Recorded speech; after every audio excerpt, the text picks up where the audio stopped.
ever Fearless Fashion Fridays. We've come to Brixton today to talk to my friend Ayishat, who just so happens to be a celebrity stylist.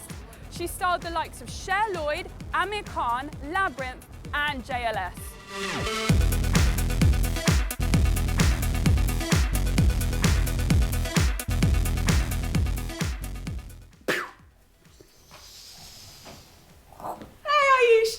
Oh. It must have taken you ages to get here.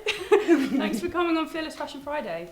Thank you for having me. You're welcome. Let's have a look at some of the stuff. Show me through. Okay. Talk me through some outfits. So this actually, in particular, this one's quite recent because this is something that Labyrinth wore to the Brits this year. And GQ even said like he was one of the best dressed of the nights. And I think this is probably a good example of being fashionably fearless. Because it takes quite a brave man and someone who's quite confident in himself to kind of pull this off. And how would you define being fearlessly fashionable?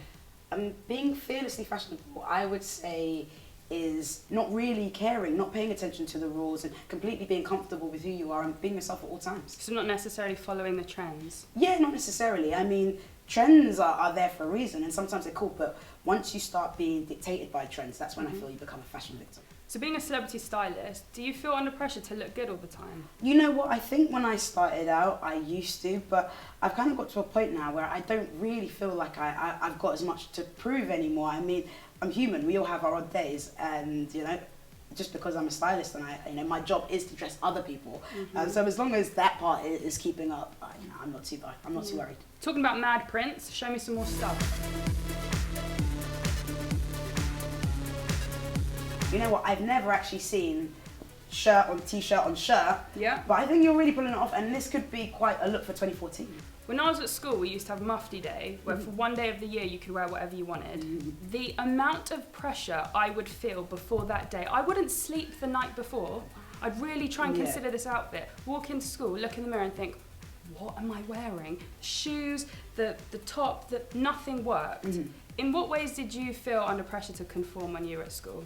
It wasn't necessarily the non-uniform days. For me, it was more the school discos, because then it was like, okay, this is I have to do the dress in the heels. I have to do the dress in the heels, but I knew the dress in the heels wasn't me. And then I got to a point in my life where I was like, okay, so it's not me. So why am I trying to make it me?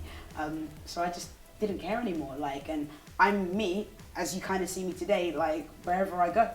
Was that stressful though? No, it was. It was majorly stressful. And I used to really battle with it, but it just kind of took a lot more of getting to know myself and just being comfortable with me. And I guess me being me is essentially why I have the job that I have today and why I can even talk to you.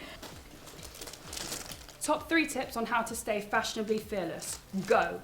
Okay. I would say number 1 has to be yourself. Number 2 would be to be confident in yourself. And number 3 would be know your fit. So in other words, buy your right size. Like not this one. Perhaps not. Thanks for that. Great advice. Fist pump? Thank you, I hope it helped. Did. Be gone. Go. Bye.